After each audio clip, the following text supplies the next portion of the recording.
자, 이제 그 361페이지 보면 유형자산의 인식과 측정이 있어요. 챕터가 이제 두 챕터로 나눠졌어요. 유형자산에 관해서. 자, 유형자산에 관해서 두 챕터로 나눠져 있는데, 이제 이걸로 두 가지로 나눠져 있어요. 이제 첫 번째는 이제 그 인식과 측정에 관한 얘기를 했어요. 인식과 측정에 관한 얘기. 그래서 이제 이 챕터에서는 취득원가에 관한 얘기만 하는 거예요. 취득원가에 관한 얘기. 요거만 하는 거죠. 그 다음에 이제 다음 챕터에서는 우리가 이제 인식 후에 대한 얘기를 하는 거예요. 인식 후에. 인식 후에 대해서는 이제 우리가 감가상각에 관한 얘기, 감가상각에 관한 얘기, 그 다음에 처분에 관한 얘기, 그 다음에 손상에 관한 얘기, 이런 얘기를 하는 거예요. 이렇게. 자, 그러면 이제 예전에는 이거 이제 한 챕터에다가 몰아놨었는데, 두 챕터로 나눈 이유는 이제 그 인식한 이후에 회계 처리를 할 때 두 가지 모형이 있어요. 원가 모형과 그 재평가 모형 두 가지를 사용할 수 있기 때문에 쓸 얘기가 너무 많아서 챕터가 너무 길어져요. 그래서 이제 두 개를 쪼개놓은 거예요. 그래서 요 뒤부터는 요 두 가지는 인식 후에는 기본적으로 뭐가 되냐면은 원가 모형이라는 게 있고 원가 모형이 있고 재평가 모형이 있어요.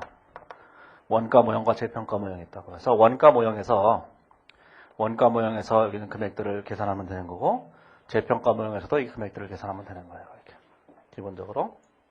자, 이제 재평가 모형이라는 것은 이제 옛날 기준에 없었던 거니까 이제 앞으로 이제 하면 되죠. 잘하면 돼요. 간단하진 않아요. 그렇게 단순한 게 아니에요. 다른 책을 보니까 단순하게 그냥 막 상기하는데 단순하게 막 상기하면 단순해져요. 그게 단순한 게 아니에요. 재평가 모형이. 자, 그건 뭐 그렇다고 치고, 자, 361페이지 보면 유형자산의 인식과 측정을 제일 먼저 얘기해 보면, 뭐 앞에 있는 별 얘기는 없어요. 자, 1번에 제1절에 유형자산의 인식이 있고, 1번에 인식 기준이 있죠. 인식 기준이 뭐예요? 세 가지잖아요. 그렇죠? 원래 두 가지죠. 첫 번째는 뭐예요? 유형자산의 정의를 일단 충족시킨 상태에서, 그 다음에 뭐예요? 그 동그라미 1번, 경제력이 유입될 가능성이 높다. 두 번째, 신뢰성은 측정이 된다. 항상 이게 들어가는 거예요. 어디나. 그래서 무슨 문제를 내든지 간에 인식 기준을 써라. 그럼 그 두 가지 쓰면 되는 거예요. 무조건. 그렇죠? 시험에 나온 적도 있고 그러니까 그냥 무조건 두 가지만 쓰세요. 그러면 되는 거니까.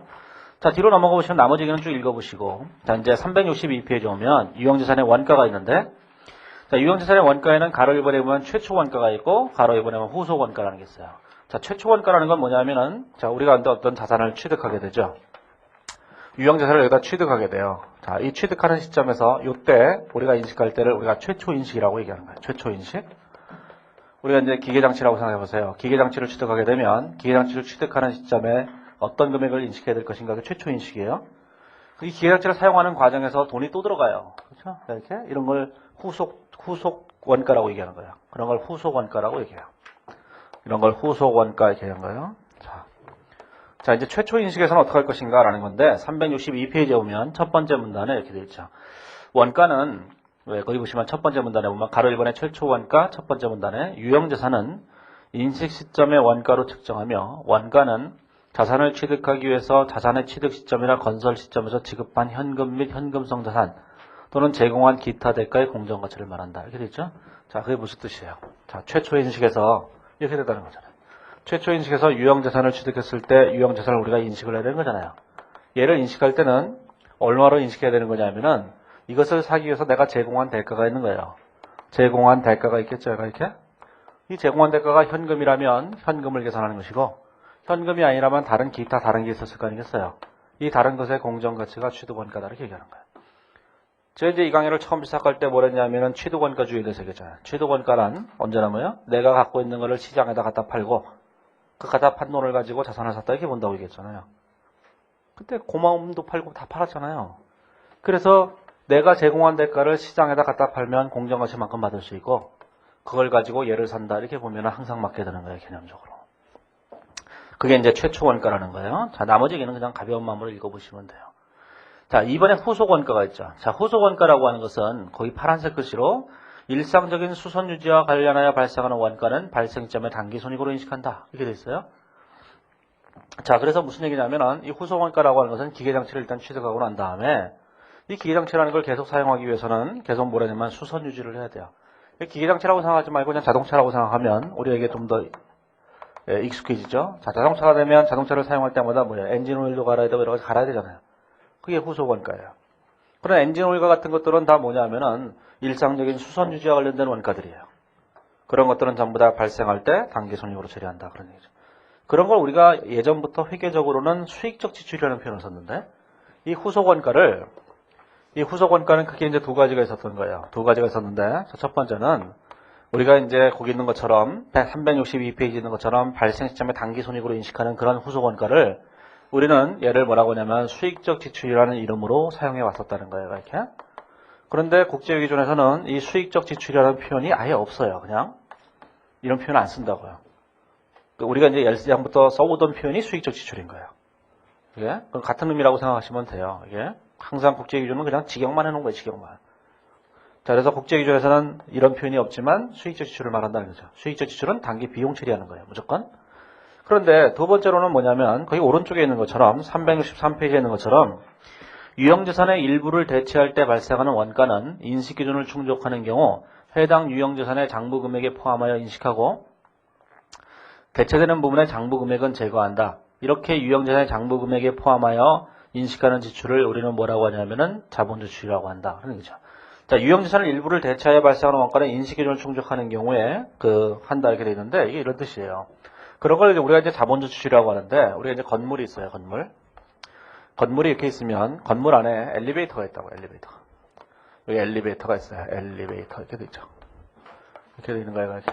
그러면 이 엘리베이터가 나중에 노후가 되게 되면 엘리베이터를 갈아야 되잖아요. 갈아야 되면 엘리베이터를 갈 때 새로운 엘리베이터가 들어가죠. 쉰들러가 들어가죠. 쉰들러가 먼저 들어가요. 그냥 LG 오티스 이런 것만 아니까 그렇잖아요. 여기 동아일보 밑에 가면 동아일보 사옥이 있는데 거기 엘리베이터 있는데 거기 쉰들러예요. 쉰들러 리스트에 쉰들러가 만든 거예요. 그게 몰라도 돼요. 자, 엘리베이터 쉰들러를 갈았어요. 그러면 옛날에 쓰던 엘리베이터가 있죠? 구장부 금액이 있을 거 아니겠어요? 장부 금액이 있는데 엘리베이터의 구장부 금액은 없애버리고 그 다음에 엘리베이터 쉰들러를 새롭게 설치했으니까 요거는 자산의 장부 금액이 가상한다. 그런 뜻이에요. 이걸 감가상각하는 방법에서도 이런 게 있어요. 전체적인 건물이 있다고 할 때 전체를 다 감가상각하는 방법도 있고 전체 중에서 엘리베이터만 별도로 떼어내서 엘리베이터는 별도로 감가상각하고 나머지를 별도로 생각하는 방법도 있다고요. 그렇죠? 그런 건 이제 뒤쪽에 한번 감가상각할 때 그런 얘기들이 좀 나와요. 그런 얘기는 이제 어디 보시면 되냐면은 뒤에 가 보시면은 다음 챕터를 잠깐 보시면 감가상각에 관한 얘기를 하면서 그런 얘기를 하는데 거기 이렇게 돼 있죠? 자, 405페이지 보면 제일 밑에 보면 문단에 이렇게 돼 있어요. 유형자산을 구성하는 405페이지 보면 자, 유형자산을 구성하는 일부의 원가가 당해 유형자산의 전체 원가에 비교해서 유의적이라면 중요하다면을 유의적이라고 바꾸라고 했잖아요. 이게 정오표를 안 고쳐놓으셨군요. 저번에 얘기했잖아요. 중요한 이런 거는 이제 머티리얼. 그 다음에 이제 유의적인 거는 significant.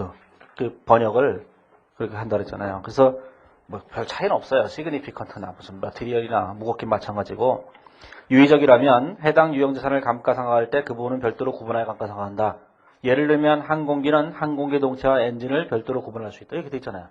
마찬가지로 건물도 엘리베이터하고 건물을 구분할 수 있다는 얘기예요. 그렇죠? 그게 뭐예요? 이 엘리베이터가 유의적인 어떤 중요한 금액이라면, 유의적인 금액이라면 이런 뜻이에요. 뭐 하다못해 여기다 이게 여기다 뭐예요? 이게 문 하나 이렇게 달아놨는데 문을 별도로 감가상각한다 그러면 그건 미친 짓이고. 그렇잖아요.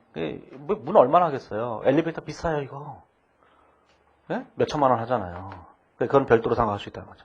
항공기에서 엔진 굉장히 비싸요. 엔진만 별도로 상각할 수 있다는 거예요. 감가상각할 때. 그냥 말로만 하시면 돼. 우리가 뭐 시험 문제 낼 때 무슨 얘는 별도로 상각한다고 한다 이러고 내는 게 아니니까. 그냥 그런 얘기가 있다는 것만 아시면 돼. 그래서 362페이지에 있는 얘기하고 363페이지에 있는 얘기 중에서 중요한 거를 파란색 글씨로 해놨는데 그런 것들이 이제 시험에 계산 문제로 나오는 것이 아니라 말로 하는 문제로 맞다 틀리다 이 정도로 나오는 거예요. 나중에 읽어보시면서 뭐가 맞는지 뭐가 틀린 문제인지 아셔야 되는데 이런 건 사실 지금 잘 몰라도 나중에 객관식 책을 통해서 객관식 문제를 공부할 때 하셔도 돼요. 그건 그때 하셔도 된다고 얘기해요. 여기서 중요한 얘기는 그런 얘기가 아니에요. 다만 이제 중요한 문구를 파란색으로 해놨을 뿐이에요. 363페이지에 오시면 거기 이제 그 다음에 나와 있는 파란색 그지 정기적인 종합검사 과정에서 발생하는 원가가 인식기준을 충족하는 경우에는 유형자산의 일부가 대체되는 것으로 본다. 그렇게 돼 있어요. 대체된 적으로 본다는 얘기는 어떤 자산이 이렇게 있다고 할 때 얘를 종합적으로 검사를 해야 돼요. 종합적으로 검사를 하는데 그 종합적으로 검사했을 때 그 검사하는 데 들어가는 원가가 있을 거 아니겠어요. 그 원가가 자산인식 기준을 충족시킨다면 그게 거기 서 있잖아요. 그것이 인식 기준을 충족시킨다면 걔는 자산에다 가산하는 것이다. 그러는 거예요. 이게 한번 읽어보시고 맞닥뜨리기만 하시면 되는데 그걸 구체적으로 뭐 계산을 해가면서 뭘 해볼 생각을 하실 필요는 없어요. 예? 자, 밑으로 내려가 보시면 자, 3번에 원가의 구성 요소가 있는데 자, 원가는 어떤 걸로 구성되어 있는 것인가? 동그라미 1번, 동그라미 2번, 동그라미 3번 이렇게 되어 있는데 자, 동그라미 1번은 관세 및 환급 가능한 취득 관련 세금을 가산하고 매입 할인과 리베이트 등을 차감한 고익가격이다. 어디서 많이 본 거잖아요. 바로 전체부에서 재고 전에서 매입 가격에 이런 표현이 있었죠. 그건 똑같은 표현이에요. 우리가 어떤 회사가 있을 때 그 회사가 물건을 사오죠. 딴 데서 A라는 회사가 다른 데서 물건을 사와요.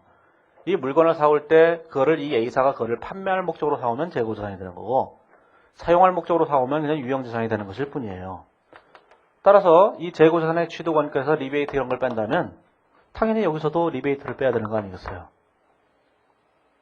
아니 생각을 해보세요. 자동차를 사요. 자동차를 현대자동차에서 차를 사온다고 얘가 네? 제네시스를 사와요. 제네시스 이걸 사와요. 이걸 사오면 샀을 때 이거를 판매할 목적으로 사온다. 그럼 제네시스를 사올 때 할인해서도 사고 막 사올 거 아니겠어요? 그게 취득원가예요. 그걸 사용할 목적으로 사온다. 그러면 유형자산인 거예요. 그러면 이 재고자산의 취득원가와 유형자산의 고유원가가 이게 다르면 안 되는 거잖아요. 당연히 같아야죠. 이게. 시작은 같아야 된다는 얘기예요. 나중에 과정은 달라져도 사용할 때.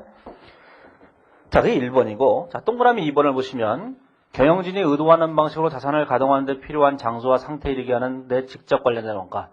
내가 어떤 자산을 사용하기 위해서 취득을 했을 때 자산을 사용하는 그 시점까지 발생하는 모든 지출은 다 취득원가예요. 무엇이 됐든지 간에 상관없이. 예를 들어서 우리가 복사하게 프린터기를 하나 사요. 프린터기를. 자, 프린터기를 하나 산다고. 자, 프린터기를 사게 되면 프린터기를 설치를 해야 되죠. 예? 디스켓을 이렇게 넣고 예? 프로그램을 돌리잖아요. 돌리면은 내 인건비가 들어가잖아요. 그것도 프린터의 취득원가인 거예요? 설치비잖아요. 설치비. 그 다음에 나중에 제일 마지막에 시험 인쇄를 하라 그러잖아요. 시험 인쇄 할까요? 그래서 yes를 눌러서 시험 인쇄를 이렇게 딱 하게 되면 종이가 한 장 들죠. 그렇죠? 그것도 취득원가인 거예요. 그렇죠? 그러니까 그러면 이제 시험 인쇄를 해서 제대로 나오면 아 이제부터 이제 사용하면 되겠구나 이렇게 생각하고 사용을 시작하잖아요. 그때까지 발생한 모든 지출은 다 취득원가다. 그것이 뭐든지 따질 필요 없어요. 다 취득원가인 거예요. 한 번씩 동그라미 1번, 2번, 동그라미 기억, 니은, 디귿, 리을, 미음 다 읽어보세요. 1. 기억, 니은, 디귿, 리을, 미음 보시면 설치원가, 조립원가, 설치장소 준비, 운송비용 그 다음에 비읍에 보시면 뭐가 있어요? 전문가에게 지급하는 수수료 어떤 거는 또 전문가가 와서 또 전문적으로 설치를 해줘야 되는 것도 있어요. 그런 수수료 줘야 되죠. 그런 거에 다 포함하는 거예요. 자, 세 번째, 자산을 해체, 제거하거나 부지를 복구하는 데 소요될 것에 추정되는 원가. 그것도 취득원가예요. 이런 걸 복구 충당부채라고 하는 건데 그건 나중에 나와요. 뒤에. 자, 뒤로 넘어가 보시면 364페이지에 보시면 제일 위에 파란색 글씨로 이렇게 써놨죠. 의도하는 방식으로 사용될 수 있는 장소와 상태에 이른 후에는 원가를 더 이상 인식하지 않는다. 그건 뭐냐면 회사가 처음에 의도하는 방식으로 사용할 수 있는 상태까지 됐으면 그 다음부터는 이제 더 이상 취득원가가 아니라는 거예요. 그거 읽어보시면 되고 그러한 원가 이외에는 다음과 같은 것들이 있다. 동그라미 1, 2, 3. 가벼운 마음으로 읽어보세요. 자, 그 다음에 쭉 읽어보시면 되고 자, 뒤로 넘어가 보시면 자, 365페이지에 오면 유형자산별 취득원가가 있어요. 이 유형자산별 취득원가에 대해서는 국제기준에서 자세하게 써 있지 않아요. 거기는 이제 전체적인 얘기만 있기 때문에 여기는 이제 우리나라의 기존에 있었던 관행에 대한 얘기를 써놓은 거예요. 그러면 이제 뭐가 되냐면은 이렇게 된 거죠. 자, 취득원가가 이렇게 있다고 할 때 제일 중요한 문제 중에 하나는 원래 이거였어요. 자, 이제 토지와 건물을 일괄 구입하는 게 제일 중요한 거였는데 자, 토지와 건물을 이렇게 일괄해서 구입하죠. 자, 토지와 건물을 이렇게 일괄 구입해요. 일괄 구입 이렇게 되죠. 거기 보시면 365페이지 제일 밑에 보면 그림 8-1이 있는데 토지와 건물을 이렇게 같이 구입한다고. 자, 같이 구입할 때 우리는 첫 번째 이런 생각을 해야 되죠. 첫 번째, 자, 토지와 건물을 모두 사용하려고 하는 거야. 토지와 건물을 모두 사용하려고 하는 거야. 모두 사용하려고 해요. 자, 그러면 토지와 건물을 샀을 때 들어간 돈이 있을 텐데 이 들어간 돈이 얼마 있겠죠? 이렇게 이 금액을 여기다 이제 배분을 해야 된다고 이렇게 배분을 하셔야 돼요. 배분할 때 어떻게 배분하냐면 공정가치 비율로 배분하는 거야. 이렇게 배분하시면 돼요. 실무적으로 토지와 건물을 일괄 구입했을 때 공정가치 비율로 배분하는 방법은 실무적으로 사용되는 경우가 없어요. 왜냐하면은 우리가 토지와 건물을 일괄해서 구입한다고 하더라도 계약서에는 토지값 얼마, 건물값 얼마 다 써준다고요. 왜 써주냐면은 건물은 부가세를 내야 되거든요.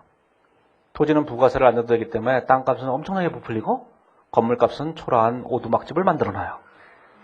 그럼 여기 있는 이 건물주가 만약에 이 건물을 팔겠다고 얘기한다면 전체적으로 10억이라고 해보세요. 땅값까지 다 포함해서.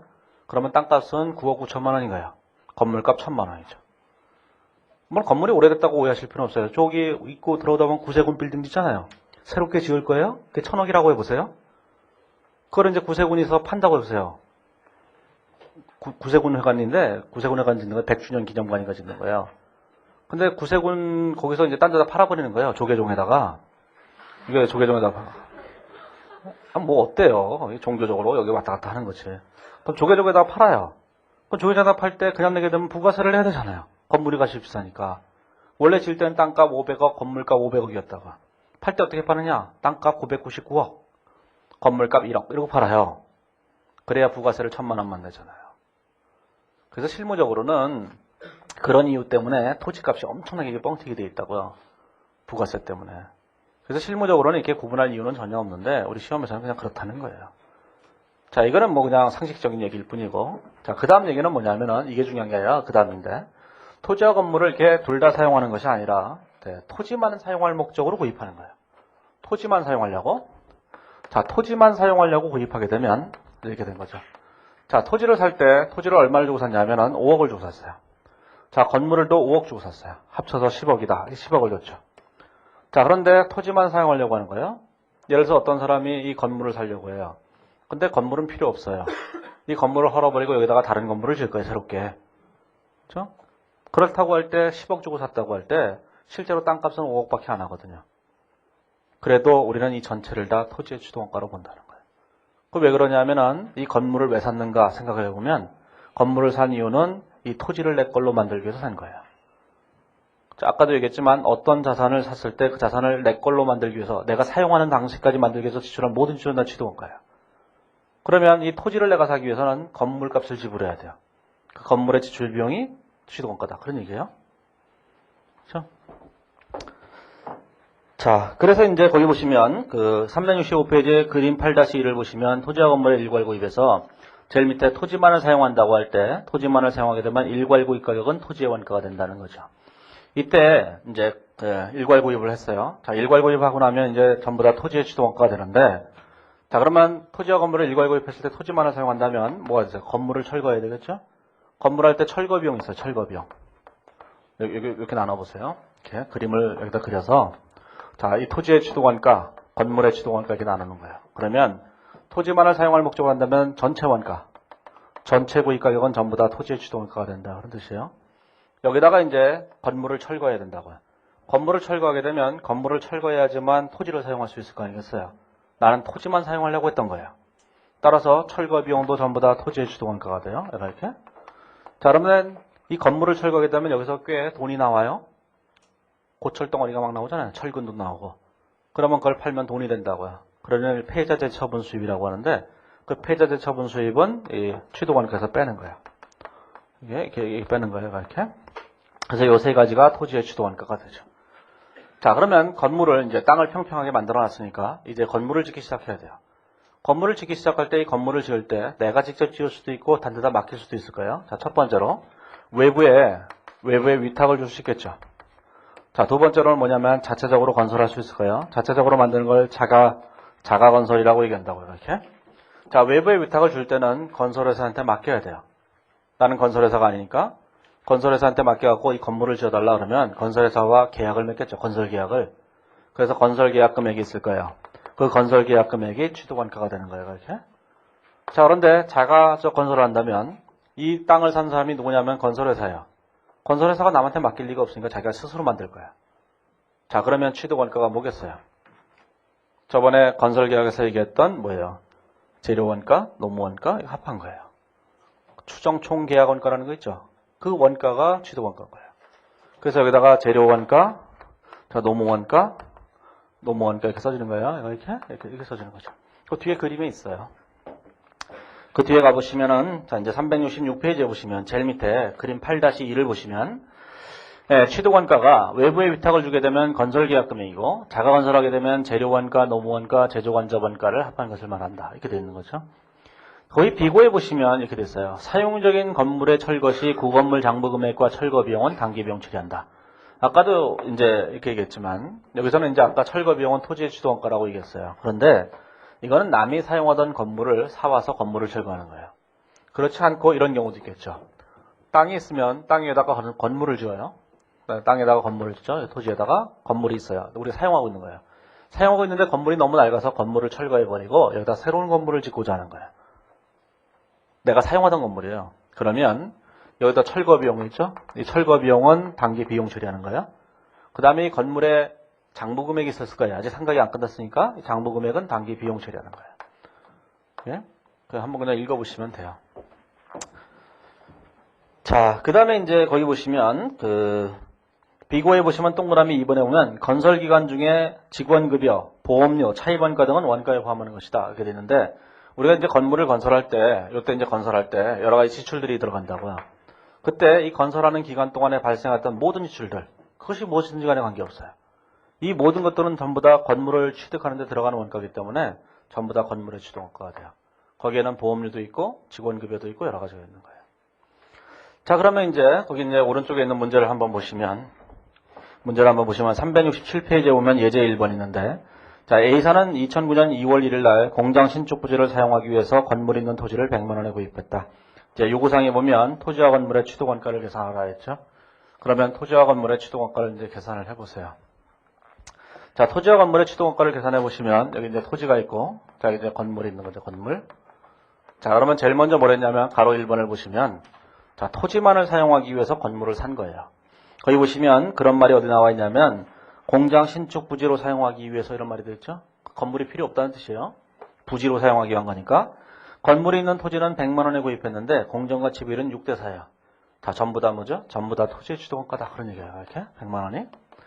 그 다음에 가로 1번에 보면 그 뒤에 보시면 건물을 할 때 철거 비용이 10만 원이 들어갔어요. 철거 비용 10만 원도 토지의 취득원가예요. 예? 그죠? 그런데 폐자재 처분 수입이 얼마예요? 만 원이 있죠? 폐자재 처분 수입은 마이너스를 해야 되는 거예요. 만 원을. 이렇게. 자, 가로 2번에 보면 건설회사와 80만 원의 공장 신축을 위한 건설계약을 체결했는데 건설기간은 2월 1일부터 11월 30일까지죠. 자, 그런데 80만 원이죠? 자, 그거는 뭐예요? 건물의 취득원가예요. 80만 원. 이렇게. 자, 그런데 거기 뭐라고 되냐면 가로 2번에 보면 11월 30일 날 완공하기로 했는데 공사가 지연돼서 지체상금으로 5만 원을 제외한 금액을 건설회사에 지급했죠. 그리고 5만 원이 뭐예요? 벌금이에요, 일종의. 지체상금이라고 하는 것은 장려금이라는 게 있어요. 장려금은 빨리 만들어줘서 고맙다고 주는 게 장려금이고, 그 다음에 지체상금은 빨리 만들어주지 않아서 받는 게 지체상금이에요. 예를 들어서 우리가 아파트에 입주를 하게 되면, 아파트를 입주해요. 아파트를 입주하게 되면 아파트를 3억에 분양을 받았어요. 그러면 아파트 입주를 해야 되죠. 입주 예정일이 있어요. 입주 예정일이 1월 31일이에요. 그러면 1월 31일까지 1월 31일 현재부터 무조건 입주할 수 있게 해줘야 돼요. 그런데 아파트를 건설하다 보면 이때까지 못 지어요. 그래서 이때 입주하는 날이 되면은 대부분의 아파트들은 어떻게 되냐면은 아파트가 있는데 벽에 칠도 안 돼 있어요. 그 다음에 아파트 입구에 가보면 여기 보면은 아스팔트도 안 깔려 있어요. 전부 다 흙길이에요. 상가는 하나도 없어요. 일단 건물부터 만들어 놓고 안에다가 인테리어만 해놓은 거예요. 일단 들어갈 수 있게끔 도배까지만 해놨어요. 그래놓고 입주하라는 거예요.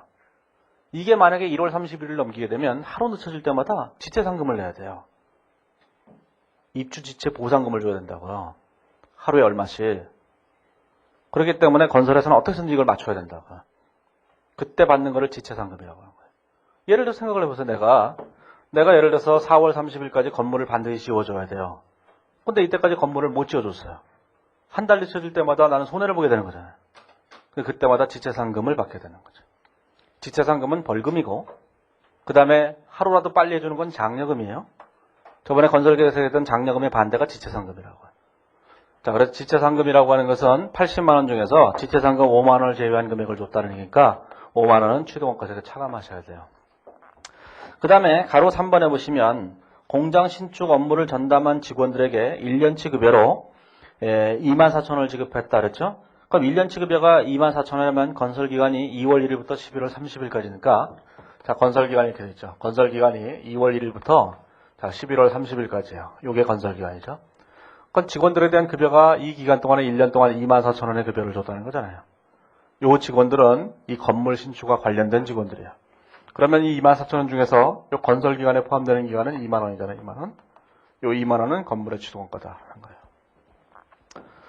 자, 그래서 건설기간 중에 발생한 모든 수준은 다 취득원가예요. 그 밑에 보시면 화재보험료가 있는데 화재보험료는 2009년 8월 1일부터 1년간에 대한 보험료를 지급했죠. 12,000원에. 그러면 8월 1일부터 이렇게 된 거예요. 이게 8월 1일이면 8월 1일부터 요 1년치 보험료가 12,000원인 거예요. 그러면 건설기간은 여기까지니까 요 기간에 발생한 보험료는 이것도 건물의 취득원가다. 이렇게 계산하는 거예요. 언제나 계산하시면 돼요. 건물을 건설할 때는 건설기간 동안에 발생한 모든 지출은 다 취득원가예요. 그것이 무엇이 됐든지 간에. 거기에는 뭘 포함하냐면 차입원가를 포함하는데 차입원가에 대한 건 다음 챕터에 계산하는 방법이 나온다고. 예? 이런 정도의 문제는 굉장히 쉬운 문제예요. 잘 내지는 않고 한 10년에 한 번 이렇게 되는 거예요. 그렇죠? 이게. 자, 더 중요한 건 이거 뒤쪽에 나와요. 자, 이제 어디에 나오냐면은 368페이지에 보시면 자, 취득 형태별 취득원가가 있어요. 자, 취득 형태별 취득원가라고 하는 것은 자, 이제 일단 교환 취득이라는 게 있고 뒤에 가 보시면 복구 비용이라는 게 있어요. 자, 뒤로 넘어가 보시면 정부 보조가 있죠. 정부 보조가 있어요. 자, 이제 그 세 가지가 이제 가장 중요한 형태죠. 자, 그러면 이제 먼저 교환 취득이 있는데 자, 교환 취득을 어떻게 할 것인가 생각해 보세요. 교환 취득이란 교환을 한 거예요. 자, 교환 취득이라고 하는 것은 어떤 자산을 내가 취득하면서 A라는 자산을 취득하면서 뭘 했냐면 B라는 자산을 준 거예요. 이렇게. 자, B라는 자산을 주고 A라는 자산을 취득했을 때 얘를 우리는 뭐라고 하냐면 교환 취득이라고 하는 거죠. 교환 취득. 자, 원칙적으로는 뭐가 되냐면 항상 이렇게 되셔야 돼요. 뭐가 되냐면 내가 제공한 대가의 공정가치 이것이 취득원가가 돼야 되는 거예요. 이게 취득원가주의잖아요. 그렇죠? 내가 제공한 제공한 자산을 공정가치로 시장에다 갖다 팔고 그 돈을 가지고 샀다 이렇게 보는 게 가장 합리적인 거죠. 자, 그런데 이 교환 취득은 이제 크게 두 가지로 나눠져요. 교환으로 취득한 거기 두 번째 줄에 두 번째 문단에 보시면 파란색 글씨로 교환으로 취득한 유형자산의 원가는 공정가치를 취득원가라는 거예요. 제공한 자산에. 그런 저번에 얘기했던 취득원가주의랑 항상 일치하는 거잖아요. 내가 제공한 대가의 공정가치야. 내가 갖고 있는 걸 시장에다 갖다 팔아서 공정가치로 현금을 조달하고 조달된 현금으로 새로운 자산을 사는 거예요. 따라서 언제나 이 제공한 대가, 요것의 공정가치로 계산하는 것이 항상 맞는 것이다라는 거예요. 예? 그게 일반적인 현상이죠. 자, 그런데 두 번째 문단의 두 번째 줄에 보시면 다만 취득한 자산의 공정가치가 제공한 자산의 공정가치보다 더 명백한 경우에는 취득한 자산의 공정가치를 취득원가로 한다. 이렇게 돼 있죠. 그 얘기는 이 자산의 공정가치하고 이 자산의 공정가치도 있는데 보니까 얘가 더 명백해요. 그 얘기는 뭐냐면 얘가 더 신뢰성이 있고 얘가 신뢰성이 없다 그런 뜻이에요. 그러면 이걸로 한다 이런 뜻이에요. 저번에 얘기했죠. 항상 등가기원이니까 신경 쓸 필요 없다 그랬잖아요. 우리 문제를 낼 때 그런 말로는 그런 걸 낼 수 있어도 계산 문제를 낼 때 얘도 얼마 이러면서 근데 얘가 명백하다 이렇게 주면은 우습잖아요. 그게 그렇게 안 된다고요 이게. 그냥 일반적으로 제공한 자산의 공정가치가 얼마 이렇게 다 주고 끝내요. 그럼 제공한 자산의 공정가치가 얼마니까 그거 취득원가가 된 거예요. 자, 그런데 중요한 문제는 이 공정가치를 모르는 경우가 있어요. 공정가치를 몰라요. 자, 얘 공정가치 몰라요. 자, 얘도 공정가치를 몰라요. 그럼 어떻게 돼요? 할 수 없죠. 장부금액으로 하는 수밖에. 장부금액으로 하는 거예요. 그런 경우는 어쩔 수 없이. 자, 그래서 그 밑에 보시면 박스 바로 위에 보시면 이렇게 돼 있죠. 박스 바로 위에 보시면 이렇게 되는 거예요. 위에서 세 번째 문제는 한편 다음과 같은 경우에는 장부금액으로 측정한다. 어떤 데 장부금액으로 하냐? 1번 교환거래 상업적 실질이 결여된 경우나 동그라미 2번에 보면 취득한 자산과 제공한 자산의 공정가치를 모두 신뢰성에게 측정할 수 없을 때. 자, 이제 이렇게 생각해 보세요. 자, 이렇게 된 거예요. 자, 원칙을 생각해 보세요. 원칙을. 자, 원칙은 뭐냐면은 이런 거예요. A라는 자산을 샀을 때, 자, B라는 자산을 줬어요. 자, 원칙은 뭐죠? 제공한 자산의 공정가치. 이게 원칙인 거예요. 그렇죠? 자, 그런데, 자, 예외가 있는 거예요, 예외가. 자, 어떤 예외가 있냐면, 자, 첫 번째. 공정가치를 모르겠다는 거예요. 공정가치를 모르면 어떻게 돼요? 장부금액으로 할 수밖에 없는 거잖아요. 그래서 이런 경우에는 장부금액으로 한다라는 거죠, 이렇게. 거기 있는 박스에 있는 동그라미 2번이니까 박스 바로 위에 있는. 그런데 이런 경우 말고 또 하나가 있어요. 상업적 실질이 결여된 경우. 상업적 실질이 결여된 경우. 상업적 실질이 결여됐어요? 자, 상업적 실질이 결여됐다는 얘기가 도대체 무슨 뜻인가? 상업적 실질이 결여됐다는 얘기는 무슨 뜻이냐면 이 제공한 자산하고 받은 자산의 그 가치가 같다는 뜻이에요. 그게 상업적 실질이 결여됐다는 뜻이에요. 그거를 이제 예전에는 동종자산 간의 교환 이렇게 표현했는데 이것도 직역하느라고 상업적 실질이 결여되는 경우 이렇게 되는 거예요. 뭐 영어로 뭐 커머셜 뭐라고 써있나 보죠. 뭐 보고 싶지도 않으니까. 자, 그게 이제 상업적 실질이 결여된 거예요. 그래서 이제 오른쪽에 있는 거기 그림으로 요약을 했는데 그림이 좀 잘못 그려져 있어요. 그림이. 그래서 제가 정호표에다 그림을 다시 그려드렸죠. 아이고, 믿지를 않으시는군요. 아니, 그게 아니라 원래는 그 그림을 다시 그렸어요. 그런데 원래 그 그림에서 제일 밑에 보시면 그 요건에 보면 제일 밑에 그림에 보면 동그라미 1번, 2번 있잖아요. 걔네들이 이게 받침대가 없으니까 그냥 떨어졌어요. 무슨 뜻인지 아세요? 아니, 걔네들이 무겁잖아요. 1도 있고 2도 있고 그러니까 얘가 원래 이게 여기에 돼 있고 여기 이렇게 돼 있잖아요. 이렇게 되는데 여기가 원래 여기가 있는 애인데 얘가 이게 받침을 이렇게 받쳐놔야 되는데 안 받쳐놓으니까 이거 뚝 떨어진 거예요, 여기. 그러면 또 그런 생각, 아, 설마 아래 안 그래서 그런 일이 있을까? 걔네들 가끔씩 떨어져요. 예, 그래서 잘 받쳐놔야 되는데 이게 떨어진 거예요. 그 떨어진 김에 어차피 고쳐줘야 되니까 그냥 그림을 다시 그린 거예요. 다시 그리기 싫으시면 얘를 이렇게 올리세요. 막 올리세요. 그러면 이제 위로 올라가면 돼요. 자, 그러면 이제 제일 먼저 뭘 판단하셔야 되는 거예요? 상업적 실질이 결여됐냐 안 됐냐 이거부터 먼저 파악하고 이렇게 된 거죠. 자, 이게 문제를 거기 이제 보시면 자, 상업적 실질이 이렇게 된 거죠. 상업적 실질이 있다 없다 이렇게 된 거예요. 자, 상업적 실질이 있다면 뭘로 하는 거예요? 공정가치로 하는 거예요, 무조건. 제공한 자산의 공정가치로 하는 거예요. 상업적 실질이 결여됐다면 장부금액으로 하는 거예요. 그러면 상업적 실질이 결여되지 않아서 우리가 공정가치로 했다면 그런데 공정가치를 몰라요. 공정가치를 모른다. 그럼 어떻게 돼요? 그러면 장부금액으로 하는 거죠. 어쩔 수 없이. 공정가치를 모르면 우리는 어떠한 방법도 사용할 수 없는 거예요. 그렇죠? 자, 이런 건 이제 옛날 기준을 혹시 공부하셨다면 뭐가 된 거냐면 이것이 이종자산 간의 교환, 얘가 동종자산 간의 교환 이렇게 된 거예요. 그러면 상업적 실질이라는 게 도대체 뭔가? 그 밑에 보시면 368페이지에 보면은 368페이지에 보시면 거기 이렇게 돼 있어요. 박스 바로 밑에 보시면 동그라미 1번과 동그라미 2번 그게 상업적 실질이 있는 경우예요. 두 가지를 모두 동시에 충족시켜야 돼요. 자, 동그라미 1번 다음 중 하나에 해당하는 경우 동그라미 2번에 1의 차이가 교환된 자산의 공정가치에 비해서 유의적인 경우 유의적이다 이렇게 돼 있어야 돼요. 자, 그건 뭐냐면은 우리가 이제 상업적 실질이 있다는 얘기가 도대체 무슨 뜻이냐면은 거기 이제 동그라미 1번을 보시면 동그라미 1번은 자 거기 보시면 뭐예요? 기업과 니은 중에 하나에 속해야 돼요. 그렇죠? 그리고 두 번째 그게 중요해야 돼요. 이게 유의적이래야 돼요. 유의적이라 해야 된다는 얘기예요. 자, 그러면 거기 동그라미 1번의 기억을 보시면 취득한 자산과 관련된 현금 흐름의 구성이 제공한 자산에 관련된 현금 흐름의 구성과 다르다. 이렇게 돼 있어요. 자, 이게 취득자산이죠. 자, 취득자산이 있고 자, 제공자산이 있어요. 자, 취득자산이 제공해주는 현금 흐름이 제공한 자산이 제공해주는 현금 흐름과 그 구성 자체가 전혀 틀린 거예요. 그게 무슨 뜻이에요? 전혀 다른 자산이다 그런 뜻이에요. 예를 들자면 이런 일은 없는 거지만 예를 들어서 이렇게 생각해보세요. 복사기가 있는데 이 회사에서 복사기가 있어요. 우리 경영 아카데미에 복사기가 있죠. 근데 밑에 한우리 운동본부도 있잖아요. 거기도 복사기가 있을 거예요. 복사기가 있는데 어느 날 갑자기 이런 제안을 한 거예요. 이 한우리 운동본부에서 우리 복사기를 바꾸자 이렇게 제안을 한 거예요. 그거 왜? 그냥 지나가다 보니까 당신네 복사기가 마음에 든다는 거예요. 우리 복사기도 그냥 괜찮은데 바꾸자는 거죠. 바꿨어요. 바꿨는데 이 복사기나 복사 품질은 똑같아요. 사용해온 과정도 똑같고 다 비슷해요. 앞으로 둘 다 3년 사용할 수 있어요. 그렇다면 복사기를 바꾸기 전과 바꾼 후가 똑같잖아요. 이런 게 상업적 실질이 결여됐다 이렇게 얘기하는 거예요.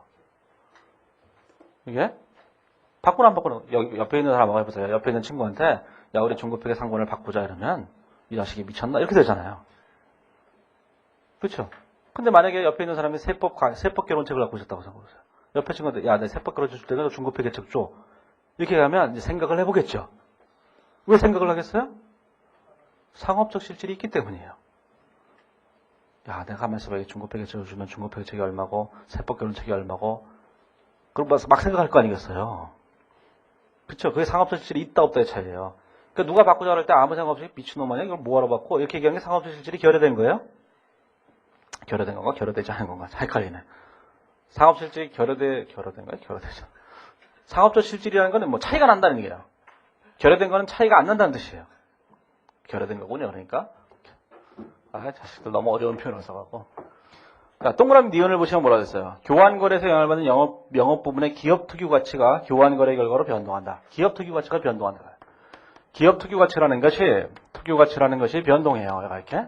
기업특유 가치라는 것이 취득한 자산과 제공한 자산이 서로 바뀐다는 거예요. 이게.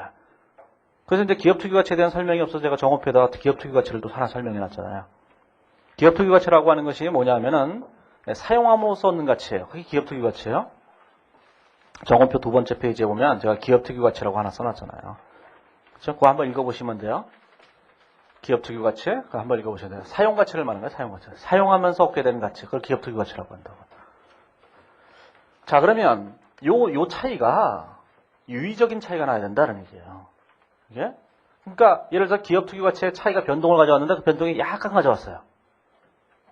복사기를 바꿨는데 복사기가 복사해주는 물건의 그 품질이, 복사물의 품질이 약간 틀려요.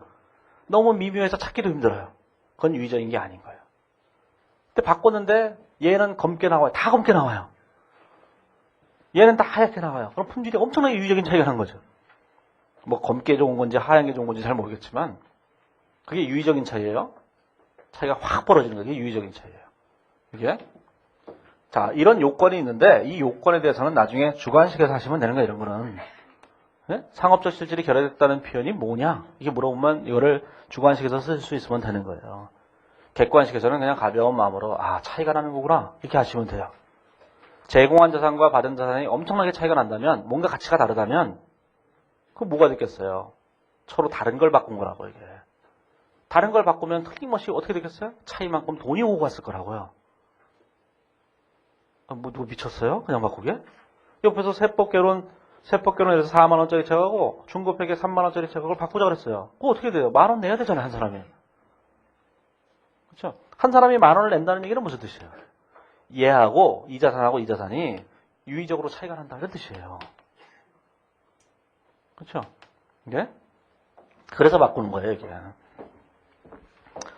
자, 그러면 369페이지에 가보시면, 자, 예제 2번 있는데, 분계는 별로 어렵지 않아요. 문제 푸는 건 별로 어렵지 않은데, 상업 실질이 결여됐느냐, 결여되지 않았느냐. 상업적 실질이 있다라는 것은 교환의 의미가 있다라는 것이고, 상업적 실질이 결여됐다는 것은, 교환의 의미가 없다는 거예요. 교환 안 한 상태나 한 상태나 똑같다는 거죠, 이게. 그러면 369페이지에 보면, 예제 2번을 보면, 가로 1, 가로 2가 되어 있는데, 자, 기계장치 X, Y에 대해서 이렇게 되어 있어요. 이제 이렇게 문제를 한번 해보시면 되는데, 이건 뭐 굉장히 쉬운 얘기니까, 이렇게 하시기만 하면 돼요. 자, 기계장치 Y를 샀어요. 자, 이제 X를 주면서 산 거죠. 또 다른 회사는, 자, X를 샀어요. Y를 주면서 산 거죠. 이렇게. 그러면, 거기 보시면, 기계장치 X의 장부 금액이 얼마냐면 6만 원이에요. 이렇게. 장부 금액이 6만 원이죠. 자, 기계장치 Y의 장부 금액이 얼마냐면 4만 원이에요. 4만 원. 여기 4만 원이죠. 4만 원. 자, 그런데 공정가치가 얼마냐면 공정가치가 이렇게 돼 있어요. 거기 가로 2번에 보시면 기계 X의 공정가치가 5만 원이에요. 자, 이것의 공정가치가 얼마죠? 5만 원이죠. 5만 원. 그 다음에 기계장치 Y의 공정가치가 얼마냐면 6만 5천 원이에요. 이것의 공정가치는 내가 6만 5천 원이죠. 이렇게. 자, 상업적 실질이 결여되지 않았다면 두 개의 가치는 서로 다른 가치를 갖고 있다는 뜻이에요.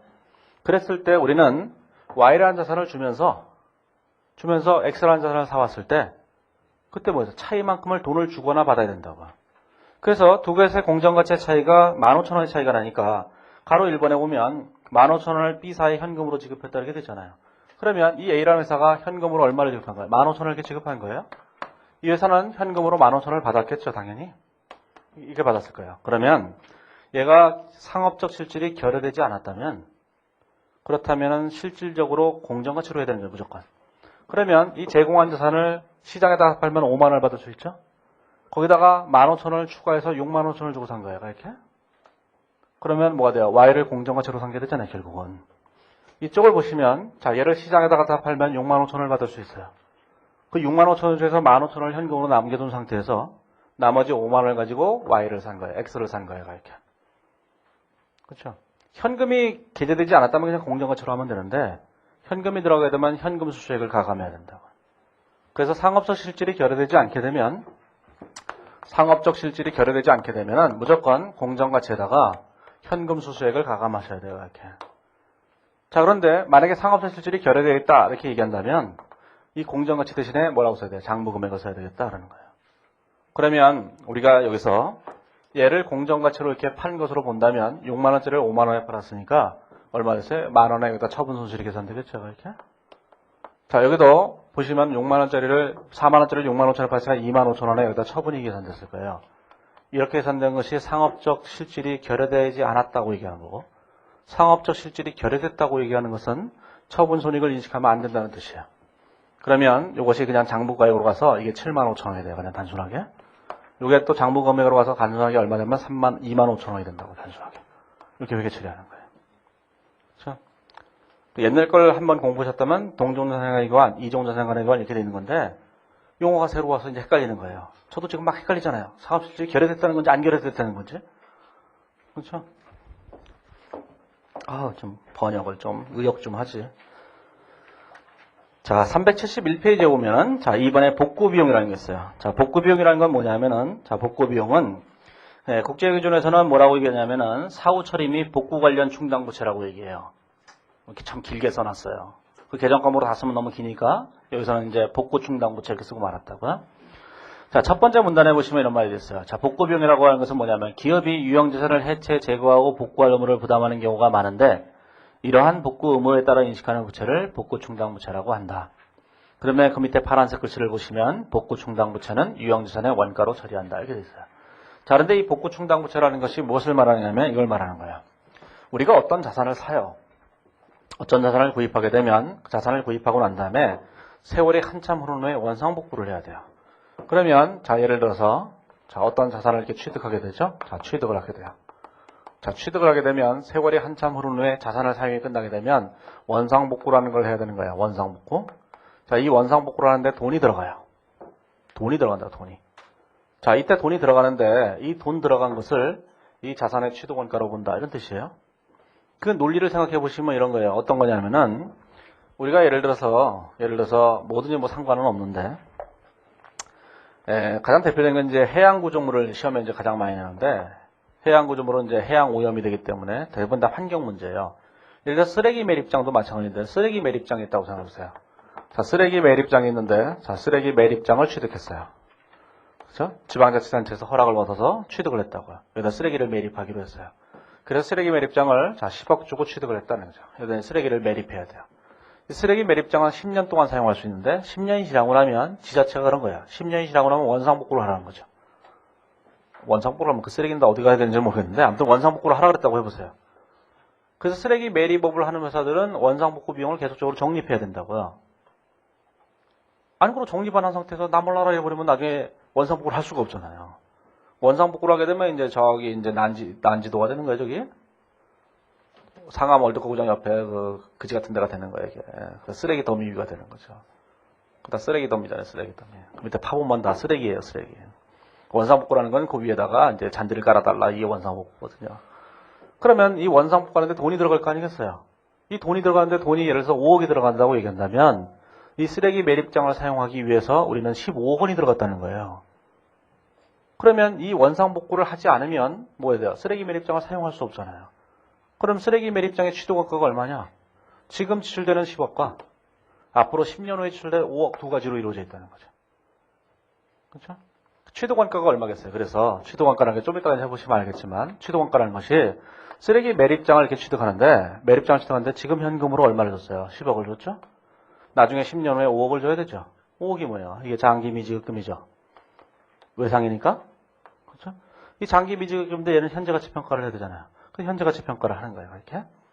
그래서 여기다 현재가치 할인차감이라고 쓰시면 되는 거죠. 이렇게. 근데 이것이 왜 복구 충당부채라고 쓰느냐라는 얘기는 좀 이따가 얘기하면 돼요. 어찌됐든 간에 복구 충당부채라고 하는 것은 뭐냐면은 자산을 취득할 때 지금 지출한 돈만 있는 것이 아니라 자산의 내용일수가 종료되는 시점에서 지출한 돈이 또 있다는 거예요. 이것도 이 자산을 취득하기 위해서 내가 어쩔 수 없이 지출하는 비용이라는 뜻이에요. 따라서 이 복구 비용도 취득원가다 이렇게 보는 거죠. 10년 후에 지출되는 거니까 현재가치 평가를 해야 되는 거예요. 예. 자, 그러면 371페이지에 보시면 거기 나와 있는 그 그림을 하나 보시면 복구 의무가 취득 시점에 발생하게 되면 최초 원가로 그냥 처리하면 돼요. 취득 원가로. 그 얘기는 뭐냐면 요거를 현재 가치로 평가해서 걔를 취득 원가로 처리하면 된다는 얘기예요. 이제 좀 이따 가게 될 계산 문제는 다 그런 문제만 할 거예요. 자, 근데 말로 하는 문제를 위해서 그 밑에 보시면 그 자산을 사용한 결과로 복구 의무가 발생하는 경우가 있어요. 그런 경우에는 그 사용한 결과가 재고자산 생산 이외의 목적인 경우에는 장부금액에 반영하면 되지만 재고자산 생산 목적이라면 제조원가로 처리해야 된다는 거예요.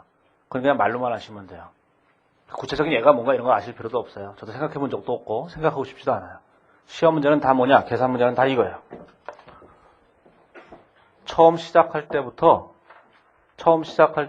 복구 의무가 발생해서 이거를 현재 가치로 평가한 금액이 자산의 취득원가다. 이게 시험 문제예요.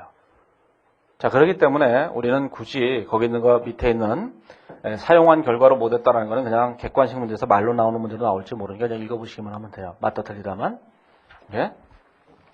자, 뒤로 넘어가 보시면 자, 이제 복구 비용을 이제 처리를 해야 되죠. 자, 그런데 이 복구 비용을 어떻게 계산할 것인가라는 것인데 뭐 얘기는 간단한데 이렇게 된 거죠.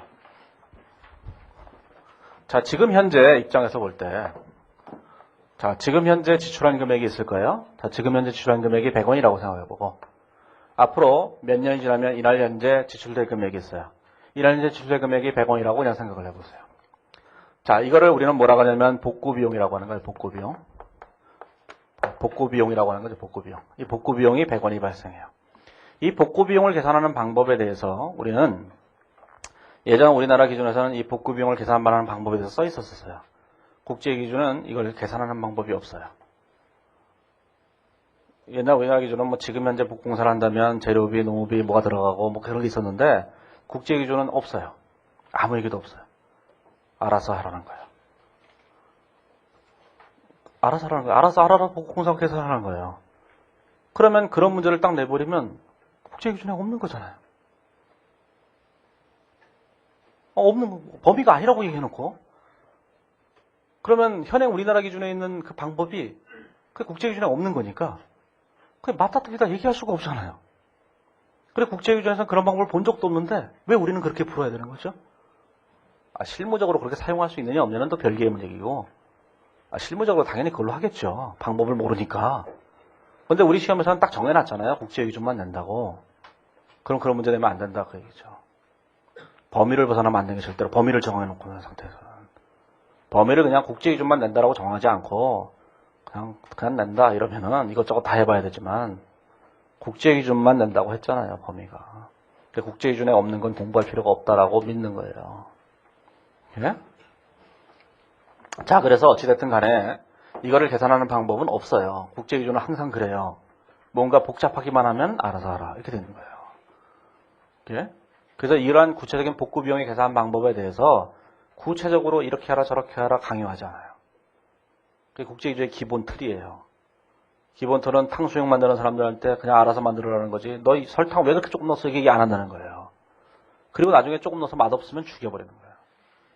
누가 이따 이로 하라 그랬어.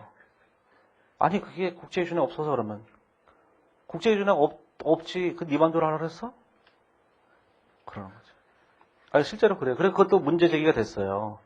국제기준에 자세한 회계 처리가 없는데 회계사나 회사가 A라는 방법으로 회계 처리했다.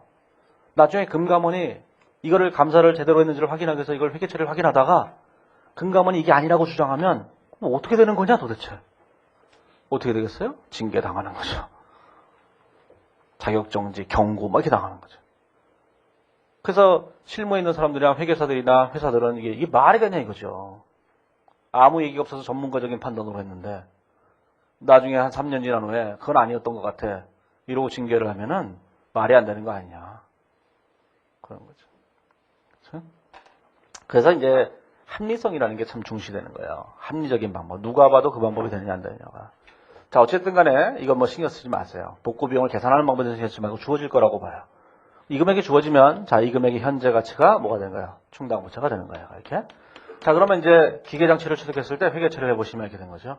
거기 보시면 372페이지 나와 있는데, 자, 이거를 뭐 유형자산이라고 생각해보세요. 간단하게. 자, 그럼 유형자산의 취득원가가 있죠.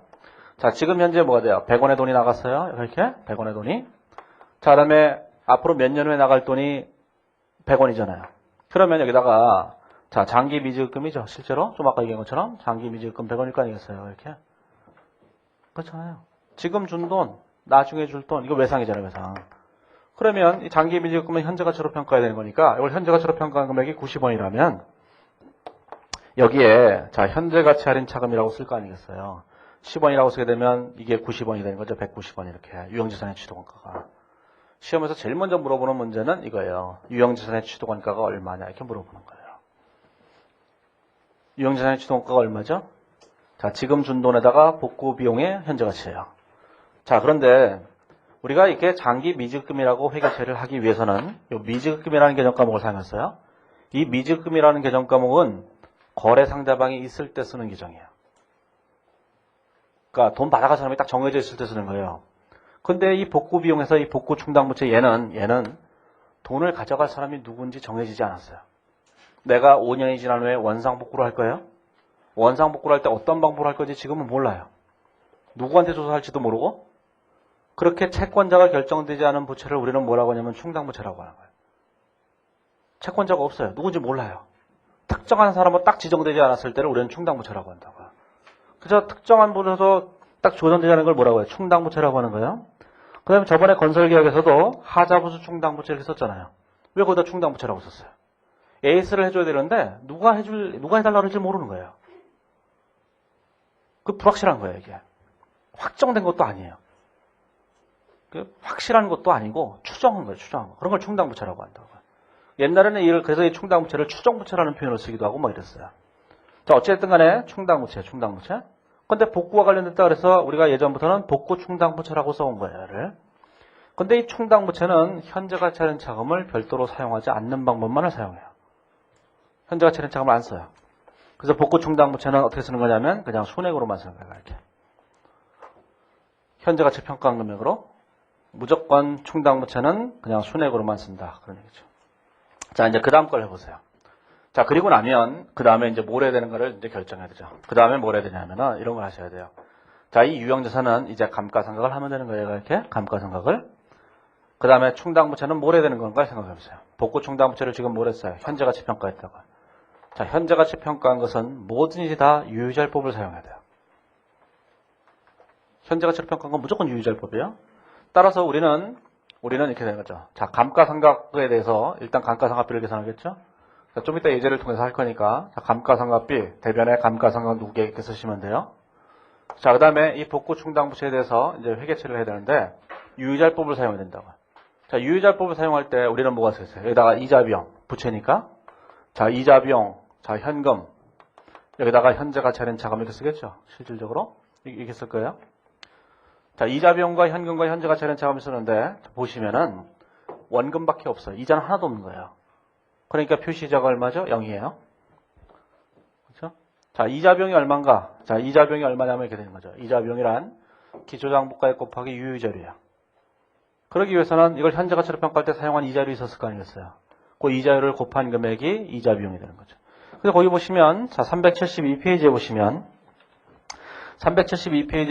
거기 박스에 보면 이자 비용이 뭐라고 되냐면은 복구 충당부채 기초 장부금액 곱하기 유의자 이렇게 되어 있잖아요. 그러면 자, 요 금액은 자, 기초 장부금액 곱하기 유의자 이렇게 되는 거예요, 이렇게. 자, 그러면 나머지 금액이 현재가치 할인 차금 이렇게 되죠. 따라서 현재가치 할인 차금 상가액과 이게 같은 금액이 돼요. 근데 복구 충당부채는 현재가치 할인 차금을 사용하지 않으니까 요거 대신에 개정 과목을 복구 충당부채라고 이렇게 쓰셔야 되는 거예요, 이렇게. 그래서 차변의 이자 비용, 대변의 복구 충당부채 이렇게 써요. 예전에 이거를 이제 우리나라 기준에서는 복구 충당부채 1200, 대변의 복구 충당부채 이렇게 썼는데 국제 기준에서는 복구 충당부채 1200이라고 안 쓰고 이자 비용이라고 쓴다는 거죠. 원래 이자 비용이니까. 원래 이자 비용이에요. 그래서 이제 372페이지 보면 각주 8번에 보면은 이렇게 써놨죠. 네, 기업회계준서 제1037호 충당부채 문단 60에서 유의자율법을 적용하여 인식한 이자 상당액을 차입원가로 처리한다. 이렇게 규정되어 있다는 거예요. 차입원가란 이자 비용을 말하는 거예요. 그렇기 때문에 우리가 이자 비용이라고 쓴다. 그런 얘기죠. 근데 이자 비용은 차입원가예요? 그러면 다음 챕터에 가보면 저번에 건설계약에서 얘기한 것과 같은 뭘 사용해야 되면 차입원가를 자본화해야 되는 거예요. 계약원가로 본다 그랬잖아요. 차입원가를. 근데 다음 챕터에서 얘기할 건데 그러면 이자 비용으로 계산하는 것은 나중에 전부 다 자산의 취득원가로 자본화를 해야 돼요. 그게 차입원가의 자본화라는 거예요. 건설계획에서 잠깐 얘기했잖아요. 계약원가로 본다 그랬잖아요. 그걸 자본화한다고 얘기하는 거예요. 다음 대표 때 나와요. 지금 별로 신경 쓸 필요는 없는데 차입원가는 무조건 자본화 대상이 되는 것이지만 얘는 아니다. 그런 얘기예요. 얘는 자본화 대상이 되는 차입원가가 아니다는 거예요. 그거 꼭 기억하셔야 돼요. 얘는 자본화 대상이 되는 차입원가가 아니에요. 그리고 거기 각주 8번에다 써놨잖아요. 충당부채와 관련하여 인식한 이자 비용은 자본화 대상이 되는 차입원가에서 제외한다. 그렇게 돼 있죠. 네, 그게 어디 써 있는지는 잘 모르겠어요. 한참 오래돼갖고 어디서 썼는지 관리 안 했는지는 모르겠는데 그게 있어요. 자, 그래서 이제 시험에서 뭘 내냐면은 자, 이제 이걸 내는 거예요. 감가상각비하고 이자 비용이 얼마인가 이걸 내는 거예요. 이게 시험에 무진장 많이 출제했죠. 얘하고 얘를 물어보는 거예요. 자, 이제 뒤에 있는 예제를 직접 해보세요.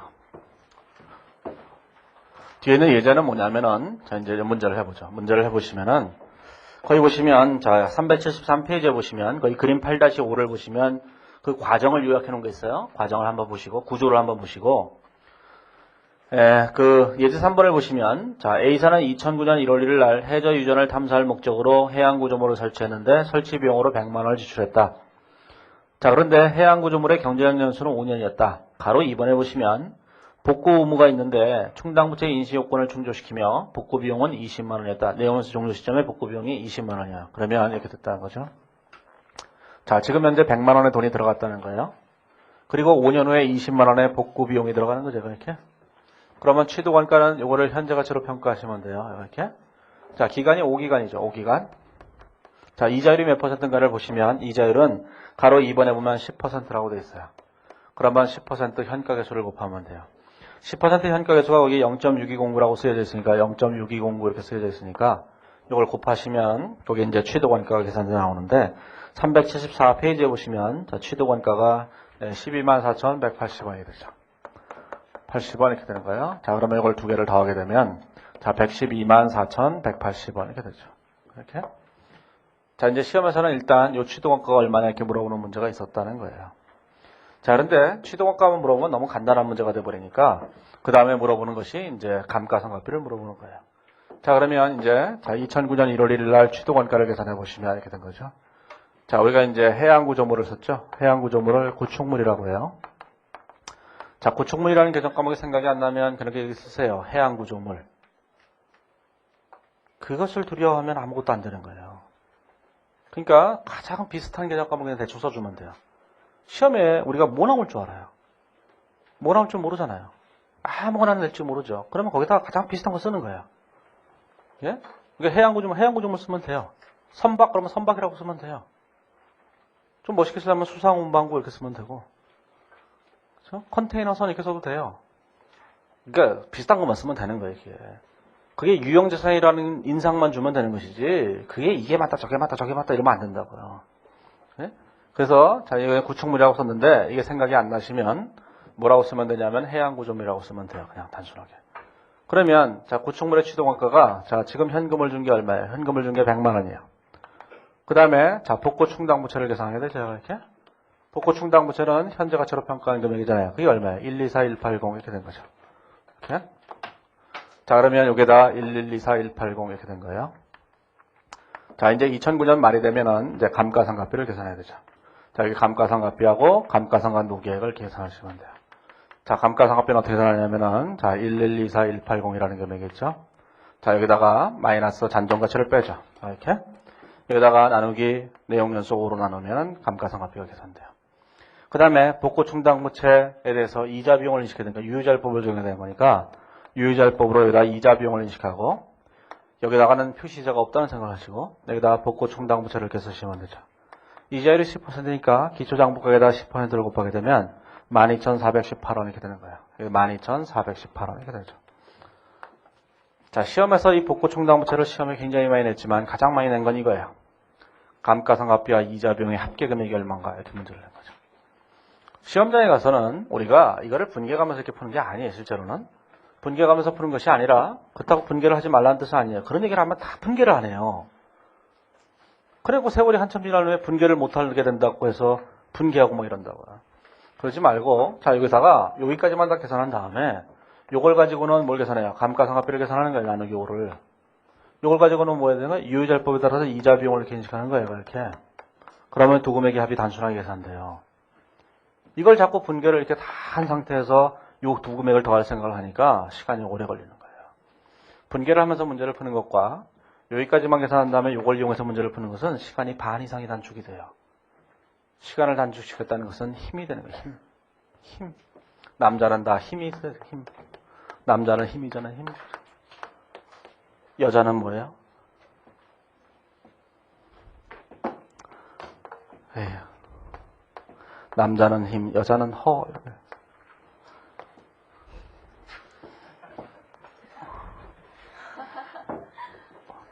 또 여기서 또 무슨 소리를 하는 거야, 저게? he, his, him, she, her, her.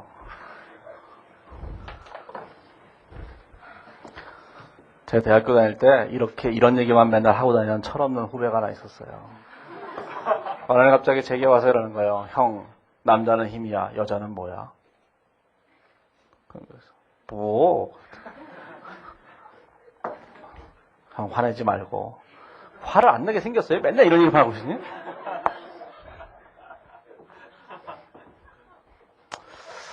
참, 걔도 지금 어느 회사의 부사장인가 뭐 하고 있으니 참 세상이라는 게 웃기는 거예요.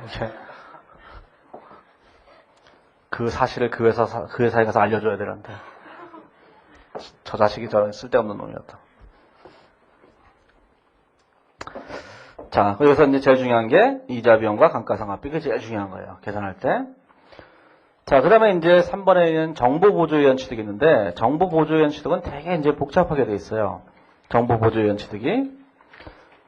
자, 이제 정보보조위원 취득이 이제 굉장히 복잡하게 돼 있는데, 자, 뭘 보시면 되냐면은, 375페이지 보면 정보보조위원 취득이라고 하는 것은 정부에서 보조금을 받은 거예요. 자, 우리가 뭐 어떤 자산을 살 때 정부에서 보조를 해줘요. 그런 걸 정부보조금이라고 해요. 옛날에는 이제 국고보조금이라는 표현을 썼는데 또 직역하니까 정부보조금이 되죠. 이게 거버먼트 그러니까 이제 정부가 된 거예요. 국가라고 의역을 해도 아무도 그들이 모르거든요, 한국말을. 그럼 국고보조금일 때 국고가 거버먼트가 이게 아는데 이 자식들은 직역하느라고 영어한 사전을 이렇게 펴놓고 하는 거예요. 그래서 정부보조금이 됐어요. 자, 정부보조금이다. 정부보조금 이렇게 된 거야. 이렇게 된 거예요, 이렇게. 자, 그러면 정부보조금이라는 게 있다는 거죠. 정부보조금이 있는데, 자, 정부보조금을 할 때는 이제 두 가지가 있어요. 거기 이제 그 375페이지에 보면 그 인식이 있는데, 이 정부보조금을 받았을 때, 제일 마지막에, 뭐 나머지는 쭉 읽어보세요. 별 얘기 없으니까. 제일 중요한 얘기는 정부보조금을 받았을 때, 자본으로, 주주지분으로 직접 인식하는 자본접근법이 있고, 그 다음에 얘를 수익으로 인식하는 수익접근법이 있다는 거예요. 두 가지 방법이. 이게 이제 기존에 보면은 이걸 자세하게 써놨어요. 이게 대해서. 시험에 나올 거예요, 언젠가. 주관식에서 나올 거예요, 주관식에서. 객관식에서는 별로 중요한 게 아니고. 그래서 그 뒤로 넘어가 보시면 376페이지에 보면은 자본접근법의 지주장이 두 가지가 있고 수익접근법의 지주장이 세 가지가 있죠. 이게 기준서에 쓰여져 있어요. 이게 나올 거예요, 언젠가는. 지금은 모르셔도 돼요. 지금 객관식하고 기초적인 걸 하는 것이지, 지금 주관식에서 이거 나중에 주관식에서 써야지. 그럼 지금부터 외우면 그날이 오면 다 잊혀져요. 생각나겠어요? 생각 안 나요.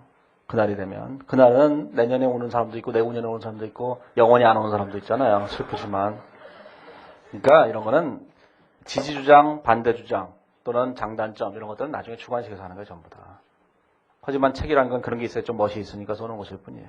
그러니까 너무 신경 쓰지 마시고, 자, 그 밑에는 376페이지에 보면은 파란색 글씨로 되어 있죠? 수익접근법에 따라서 한다. 이렇게 되는 거죠. 수익접근법에 따라서 하는 거예요. 수익접근법. 수익접근법이라고 하는 것은 뭐냐면 정부에서 받은 보조금을 우리가 수익으로 인식하겠다. 그런 뜻이에요. 이게 당기순이익에 반영하겠다. 그런 뜻이에요. 공짜로 받은 거니까. 그러면 자, 377페이지에 오면 그림 8-6에 보면은 정부 보조금을 어떻게 수익으로 인식할 것인가 이건 논리를 써놨어요. 자, 그런데 정부 보조금은 크게 두 가지로 나눠지는데 하나는 거기 보시면 뭐라고 되냐면 377페이지에 오면 가로 1번에 뭐라고 됐어요? 그림 바로 밑에 자산 관련 보조금 이렇게 돼 있죠. 그 위에 이제 그림을 보세요. 그림 8-6을 보시면 제일 위에 자산 관련 보조금, 그때 수익 관련 보조금 이렇게 됐죠. 자, 자산 관련 보조금이 있고, 자, 수익 관련 보조금이 있어요. 수익 관련 보조금이 있고 자산 관련 보조금이 있는데 이게 뭐냐면은 이런 거예요. 자, 수익 관련 보조금과 자산 관련 보조금이 있는데 자산 관련 보조금이라고 하는 것은 정부로부터 보조를 받고 자산을 취득하는 거예요. 그 다음에 뒤로 넘어가 보시면 이제 수익 관련 보조금이라는 게 있는데 이제 381페이지에 있어요. 381페이지는 수익 관련 보조금인데 수익 관련 보조금은 자산 관련 보조금이 아닌 거예요. 너무 간단하게 정의하시죠. 이렇게. 자, 그러면 이걸 이렇게 보시면 돼요. 자산 관련 보조금과 수익 관련 보조금은 얘는 자산을 취득하는 거예요. 자산을 취득해요. 자, 수익 관련 보조금은 자산을 취득하지 않는 거예요. 이렇게 생각하면 돼요. 우리가 이제 그 직원을 고용하게 되면, 회사에서 직원을 고용하게 되면 정부에서 보조를 해줘요. 보조를 해줘요. 뭐 그렇게 얘기하면 좀 복잡할 수 있으니까 예를 들어서 장애인을 고용했다. 그러면 정부에서 장애인 고용 보조금을 줘요. 몇 인 이상 사업자에서는 반드시 장애인을 고용해야 된다고요. 예를 들어서 뭐 100인 이상 사업장에서는 반드시 장애인을 고용해야 된다는 장애인 고용 촉진법 이런 것들이 있다고요. 그러면 고용한다. 그러면은 그 장애인을 고용하게 되면 장애인의 월급의 얼마를 회사에다 이렇게 보조를 해준 거예요, 정부에서. 그러면 어떤 업종은 100명을 이상 고용했지만 장애인을 고용할 수 없는 업종도 있을 거 아니겠어요? 그런 업종에서는 장애인을 고용 안 한다고요. 장애인을 고용 안 하지만 법을 위반한 거잖아요. 그러면 이제 그 사람들한테는 과태료를 매기는 거예요. 그런 걸 이제 장애인 고용 분담금이라고 하는 거예요. 이게 그래서 돈을 내야 돼요. 고용 안 할 때마다 얼마씩. 그냥 그 돈을 받아다가 이제 소속에서 주는 거예요. 자, 그거 다 좋아요. 어떻게 주든지 간에. 그건 중요한 문제가 아니고. 그러면 종업원한테 급여를 줄 거 아니겠어요. 자, 이런 생각을 합시다. 이런 생각. 자, 2009년에 종업원한테 급여를 지급했어요. 급여를 지급했을 때 우리가 회계처리를 이렇게 한다고 생각합시다. 차변에 급여라고 지급해서 종업원한테 자 100원의 급여를 줬어요. 자, 현금으로 100원의 급여를 줬죠. 근데 정부로부터 돈을 받은 거예요. 보조를. 이 중에서 50원을 보조받았어요. 그럼 현금으로 50원을 이렇게 보조를 받았죠. 그러면 이 50원이라는 것이 정부 보조금인 거예요. 정부 보조금을 이렇게 받은 거예요. 50원을. 이 정부 보조금을 당기 수익으로 처리해야 된다는 거예요. 자, 수익으로 처리할 때 어떤 방법으로 처리해야 되느냐 하면은 여기는 급여로 처리한 금액과 이렇게 대칭을 시켜버려야 돼요. 매칭을 시켜야 된다고. 따라서 이 급여를 지급하는 시점에 거기에 해당되는 정부 보조금을 받은 거니까 얘가 당기 손익으로 회계 처리되는 회계연도에 얘도 당기 손익으로 회계 처리가 돼야 돼요. 반드시. 따라서 우리가 수익 관련 보조금은 받자마자 수익으로 처리해야 되는 거예요. 왜냐하면 일단 비용이 지출됐으니까. 그렇죠? 거기 그림을 한번 보세요. 자, 그림을 보시면 뭐가 되냐면 377페이지에 오면 그림을 보면 그림 8-6을 보시면 수익 관련 보조금에서는 자, 지출이라고 하는 것을 비용으로 처리했잖아요. 그러면 정부 보조금은 수익으로 처리한다. 그런 얘기예요. 그걸 이해를 하셔야 돼요, 먼저. 자, 그러면 자산 취득과 얘가 무슨 차이가 나는 걸 생각해보세요. 자산 취득이라고 하는 것은 자산을 샀는데 뭐 4년이라고 했어요. 자산을 샀는데 자산을 이렇게 샀잖아요. 자산을 얼마 주고 사요? 100원 주고 사죠. 100원 주고. 급여 100원 줬듯이 자산을 100원 주고 사요. 차변에 기계장치 100원, 대변에 현금 100원. 근데 그 기계장치 100원 중에서 50원을 정부에서 보조를 받은 거예요. 자, 그럼 그 기계장치는 어떻게 되죠? 기계장치는 앞으로 4년 동안 감가상각을 통해서 비용 처리가 된다고요.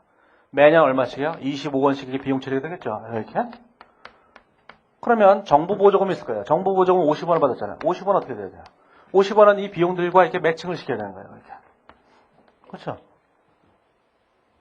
정부 보조금과 매칭을 시켜야 돼요. 매칭을 시키기 위해서는 뭐가 필요한 것인가? 이 50원이라는 금액을 각 회계간에 이렇게 배분을 해야 된다고. 배분을 해야 될 때 전체적으로 비용 처리할 금액이 4분의 1씩 됐으니까 얘도 4분의 1씩 분해야 되는 거예요. 이해하시겠죠? 그 대칭 관계를? 자, 그걸 이해를 하셔야 돼요. 자, 그래서 이제 우리 시험에서 가장 중요한 게 뭐냐면 이거예요. 자산 관련 보조금이 중요한 거예요. 자산 관련 보조금이. 자산 관련 보조금, 이게 중요한 거예요. 자산 관련 보조금이. 자산 관련 보조금이 중요한 건데, 자산 관련 보조금인 경우에는 자산을 취득했을 때 그 정부 보조금으로 받은 금액을 감가상각이 될 때마다 감가상각에 비례해서 이렇게 환입을 잡아야 되는 거예요. 자, 그런데 이제 국제기준은 여기서 대체적 회계 처리 방법을 또 인정해요. 간단하게 하면 좋은데 이 자식들이 복잡해요. 자, 어떻게 하냐면은 이 수익 관련 보조금에서 이 정부 보조금을 받았잖아요. 이 정부 보조금을 별도의 수익으로 인식해도 되고 여기는 급여하고 상계를 해도 돼요. 두 가지 방법을 다 허용해요. 그래서 이제 그래서 이제 거기 370페이지 거기 그림을 보시면 뭐라 했어요? 그리고 수익 관련 보조금은 정보 보조금이었고 비용과 상계 가로 열고 또는 수익 처리 그래 있죠. 두 가지 방법을 다 허용하는 거예요. 우리나라에서는 옛날에 비용과 상계하는 방법만 허용했었다고요.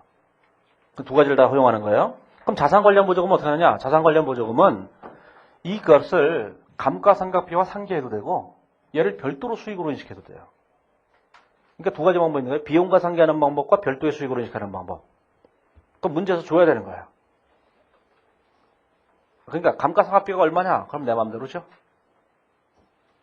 감가상각비가 얼마냐? 그러면 얼마야? 25원이잖아요. 상계하기로 한 사람은 12.5원이죠. 답이 틀린다고 이게. 그러니까 문제별로 다 줘야 돼요. 국제기준은 이런 대체적 회계 처리 방법을 많이 인정한다고. 그래서 이제 377페이지에 오시면 자산 관련 보조금이 제일 중요한 거니까 자산 관련 보조금만 보시면 돼요. 자산 관련 보조금을 보시면 자, 두 가지 방법이 있는데 첫 번째는 재무상태표에 이연 수익으로 인식하는 방법이 있어요. 이연 수익으로 인식한다는 얘기는 이 정부 보조금을 우리가 자산의 차감 계정으로 처리하지 않고 별도의 부채로 보겠다는 거예요. 그 부채라는 표현도 좀 그렇죠. 이연 수익이니까. 이연 수익이 부채예요. 그러니까 우리가 이제 이렇게 된 거죠. 자, 차변에 자, 이제 기계장치를 샀어요. 자, 기계장치를 100원 주고 샀는데 자, 현금 100원 주고 샀죠. 근데 여기다가 이제 현금으로 정부에서 보조를 받았어요. 자, 정부 보조금을 이렇게 받은 거예요. 정부 보조금을 50원을 받았죠. 50원을. 그랬을 때 이 정부 보조금을 처리하는 방법에는 첫 번째 방법은 이 기계장치의 차감 계정으로 표시하는 방법이 하나 있어요. 그런 방법을 우리는 뭐라고 하냐면 자산의 장부 금액을 결정할 때 차감하는 자산차감법이라고 하는 거예요. 또 하나의 방법은 이 정부 보조금을 별도의 이연 수익으로 인식하는 방법이에요. 따라서 이연 수익으로 인식하게 되면 자, 이연 수익으로 이렇게 인식하게 되면 재무상태표에 어떻게 표시가 되냐면 이렇게 표시가 돼요. 여기 기계장치가 얼마냐면 100원이라고 표시가 되고 이쪽에다가 정부 보조금이라고 하는 금액이 50원 이렇게 표시가 된다고 부채 쪽에다가. 그런데 얘를 이연수익법이 아닌 자산차감법으로 하게 되면 자산을 차감하는 방법에 따라서 하게 되면 재무상태표에 이게 표시가 된 거예요. 자, 기계장치 100원 여기다 정부 보조금 50원 이렇게 표시가 되는 거예요. 차감하는 형식으로 이렇게. 자, 이런 방법과 이런 방법 다 인정한다는 거예요. 우리나라 옛날 기준은 이 밑에 방법만 인정했어요. 그런데 국제 기준은 두 가지를 다 인정하는 거예요. 이렇게 해도 되고 이렇게 해도 되고. 이렇게 선택적으로 하시면 돼요. 실제 시험에 나올 때는 어떻게 되는 거겠어요? 정해줄 거야. 이렇게 하라, 이렇게 하라. 정해주는 수밖에 없죠. 안 그러면 내 마음대로 할 거니까. 그러니까 선택적으로 하는 거예요. 자, 그러면 이제 378페이지 오면 제일 밑에 그림 8-7을 보시면 정부보조금의 재무상태표 표시가 되어 있는데 이연수익법에서는 그 대변에 정부보조금 수익이라고 썼는데 정부보조금 수익 그러면 수익으로 보이니까 앞에다가 이연자를 써서 걔가 수익이 아니라고 표시해 주는 거예요. 그렇죠? 그러면 이제 걔가 부채가 되는 거예요. 선수수익이 되는 거예요. 선수수익이 이연자를 쓰임으로써 자산차감법에서는 유형자산에서 정부보조금을 차감하는 형식으로 표시한다. 그 재무상태표를 잘 보시면 돼요. 자, 그러면 379페이지에는 예제 4번을 가지고 생각을 해보시면 이렇게 돼요. 자, A사는 2009년 1월 1일 날 내용연수 5년 잔존가치 2만원의 기계장치를 10만원에 취득했다. 결산일은 매년 12월 31일이며 정액법으로 감가상각한다. 가로 2번에 보면 A사는 취득 관련 정부보조금 6만원을 수령했다 했죠. 자, 제일 먼저 이제 회계처리를 해보세요. 자, 이제 이연수익법을 하든 뭘 하든 좋아요. 자, 제일 먼저 이렇게 기계장치를 일단 취득했죠. 자, 가로 1번에 보면 기계장치를 샀는데 이연수익으로 처리하는 방법에 대해서 먼저 얘기하는 거예요. 이연수익으로. 자, 이제 첫 번째 2009년 1월 1일 날 이렇게 된 거죠. 자, 기계장치를 샀어요. 기계장치를 샀는데 10만원 주고 샀죠. 자, 대변에 현금 10만원 주고 산 거예요. 자, 그 다음에 자, 현금으로 얼마나 받았냐면 6만원의 정부보조금을 받았는데 이 정부보조금은 이연수익이다. 그런 얘기예요. 지금 이연수익으로 처리하는 거잖아요. 자산의 차감 계정이 아니니까 얘는 정부보조금 수익은 수익인데 단기 수익으로 나중에 인식할 건데 그런데 얘는 이연된 거다. 그런 얘기예요. 수익을 아직 인식하지 못하니까. 그렇죠? 선수 수익이라고 생각하셔도 좋고. 그래서 이제 그게 얼마가 됐냐면 여기 6만 원 이렇게 된 거죠. 이렇게 된 거예요. 자, 그러면 2009년 12월 30일이 되니까 이제 뭘 해야 되냐면은 요 기계장치와 현금이 있는데 이걸 이제 상계를 해야 되죠. 감가상각비를 계산해야 되는 거예요. 자, 감가상각비를 계산할 때 얼마를 계산할 것인가라는 건데 감가상각비를 계산할 때는 요 감가상각비를 먼저 계산해 보세요. 감가상각비 대변의 감가상각 노계획을 계산해 보면은 감가상각비가 이렇게 되죠. 자, 기계장치 10만 원에다가 자, 잔존가치를 빼야 돼요. 그 잔존가치가 얼마냐면 잔존가치가 2만 원이죠. 얘를 5년 동안 상각하는 게 되죠. 그러면 얼마 되냐면 16,000원이 감가상각비가 될 거예요. 16,000원이. 감가상각비 16,000원, 누계액 16,000원 이렇게 된다고요. 이렇게. 자, 그리고 난 다음에 뭐라냐면 요 이연 수익 중에 일부를 환입을 잡아야 돼요. 환입을. 이연 수익 중에 일부를 이제 환입을 잡아야 되는데 환입을 잡을 때 여기다 이제 이연 수익을 단기 수익으로 이렇게 인식을 해야 되는 거예요. 정보보조금 수익으로 여기다 이렇게 수익으로 인식해야 되죠. 자, 이때 얼마를 인식할 것인가를 생각해 보세요. 이렇게. 자, 수익으로 인식할 금액을 얼마를 생각해 보시고, 자, 좀 이따가 얘기하고, 그 다음 얘기를 해보세요. 자, 이제 어딜 보시면 되냐면은, 그 뒤에 나와 있는, 자, 이제 요구사항 2번, 해답 2번, 380페이지에 있는 2번, 자산차감 규정으로 처리하는 방법을 생각해 보죠. 자, 이제 2009년 자산차감법이에요. 자산차감법을 이렇게 생각해 보시면, 자, 2009년 1월 1일 날 이렇게 처리하는 거잖아요. 자, 차변에 기계장치를 사고, 10만원짜리를 사고, 자, 대변에 현금 10만원 이렇게 된 거잖아요. 자, 그런데 여기다가 정부 보조금을 받았죠. 현금 6만 원에다가 자, 정부 보조금이라고 해서 얼마냐면은 자, 6만 원 이렇게 받은 거예요. 이렇게. 그 다음에 2009년 12월 30일이 되면 자, 12월 30일이 되면 이렇게 된 거죠. 여기가 감가상각비가 이렇게 된 거예요. 자, 감가상각비를 계산하면 이게 16,000원이 되죠. 감가상각 누계액이 이제 16,000원이 되는 거예요. 이렇게. 자, 이런 다음에 이제 뭘 해야 되냐면은 이 정부 보조금을 여기 있는 이 감가상각비와 상계를 해야 돼요. 그건 이제 옛날 회계처리 방법과 똑같은 거예요. 그러면 여기다 이제 정부보조금에서 정부보조금과 감가상각비를 이렇게 상계를 하는 거예요. 자, 상계를 할 때 상계를 어떻게 하냐면은 우리는 이렇게 상계를 하는 거죠. 감가상각비와 상계할 정부보조금을 계산하는데 자, 상계할 금액은 감가상각비 곱하기 자, 취득원가 마이너스 자, 잔존가치분의 그 다음에 정부보조금 이렇게 쓰시면 돼요. 그러면 이렇게 상계가 되는 거예요. 예전에도 다 이런 방법을 사용했었으니까 그렇죠? 이렇게 사용하시면 되는 거죠. 그래서 이렇게 감가상각비 곱하기 취득원가 마이너스 잔존가치분의 정부보조금 이렇게 하면 상계할 금액이 계산돼요. 자, 그러면 이제 여기 있는 요금액과 자, 여기 있는 요금액과의 차이가 계산되죠? 이게 감가상각비인 거예요. 그러면 이렇게 회계 처리하는 방법이나 이렇게 회계 처리하는 방법이나 결과는 같아야 될 거 아니겠어요? 그렇죠? 결과가 다르면 안 되잖아요. 회계 처리 방법에 따라서 답이 달라지면 그는 대체적 방법이 아니죠. 그렇죠? 그러니까 정부 보조금을 이렇게 처리해도 좋고 이렇게 처리해도 좋다고 얘기한 이유는 뭐예요? 단기 효용이 같기 때문에 국제 기준에서는 그냥 알아서 하라 이렇게 얘기했을 뿐이에요. 그러면 이 경우에 어떻게 되느냐? 여기는 이 이연 수익을 자, 수익으로 처리할 때도 수익으로 처리하는 금액은 요만큼을 수익으로 처리해야 되겠다 그런 뜻이에요. 그렇죠? 그 금액이 똑같게 만들어야 되는 거예요. 예, 자, 이거 기억해 보세요. 이렇게 한다는 걸. 그렇죠? 예? 그렇게 얘기가 된 거죠. 자, 그래서 이제 378페이지에 보시면 이런 표현을 하나 써놨어요. 제 위에 이제 박스를 보시면 박스에 이제 뭔 얘기를 써놨냐면은 그 378페이지고 박스 바로 위에 보시면 뭐 별로 중요한 얘기는 아닌데 정부보조금 중 수익으로 처리하거나 감가상각과 감소시켜야 하는 금액은 관련 원가에 적정한 대응에 따라야 된다. 근데 정액법인 경우에는 내용수익을 쳐서 그 환입을 해도 동일한 방법에 된다. 뭐 이렇게 써놨어요. 한번 그 보시기만 하면 되죠. 그 얘기는 무슨 뜻이냐면은 이 12,000원이라고 여기 보시면 이게 상계할 금액이 12,000원이 되잖아요. 12,000원을. 그렇죠? 이렇게 계산해 보니까 이게 12,000원이 됐잖아요. 이렇게 계산한 금액은 이 6만 원을 나누기 5를 해도 된다. 그런 뜻이에요. 그게 되겠죠? 정액법일 때만. 근데 정액법이 아니라면 감가상각비가 개판이 돼 있을 거 아니겠어요? 이상한 금액이.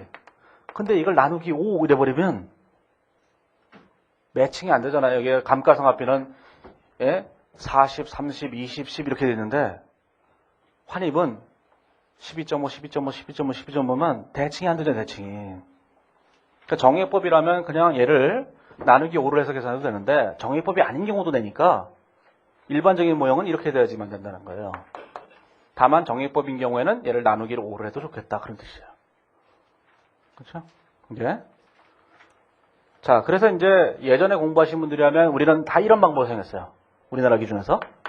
그런데 이런 방법 말고 이런 방법도 사용할 수 있다라고 얘기하는 것일 뿐이에요. 예? 자, 제일 중요한 게 뭐겠어요? 자산 관련 정보 보조금이 중요한 거예요. 그럼 수익 관련 정보 보조금은 별로 중요하지 않아요. 예? 수익 관련 보조금은 그냥 읽어보시면 돼요. 별 얘기 없으니까. 그래서 382페이지에 가보시면은 거의 그림 8-8에 보면 정부보조금의 처리 방법이 나와 있는데 자산 관련 보조금에 이연수익법과 자산차감법 이렇게 있고 수익 관련 보조금이 있고 두 가지가 있죠. 그래서 이연수익법과 자산차감법에서 뭐라고 했냐면 제일 끝에 단기손익에 미친 영향이 동일해야만 한다. 이렇게 써놓은 거예요. 그러기 위해서는 여기서 감가상각비와 이렇게 상기한 금액과 똑같은 금액을 여기서 수익으로 인식해야 되겠다는 거죠. 그래야 이쪽과 이쪽이 같아지는 거예요. 예? 자, 382페이지부터 이제 쉬운 얘기죠. 자, 기타 취득이 할부구입이 있어요. 할부구입 어떻게 하는 거죠? 현재가치 평가하는 거예요. 단순하게.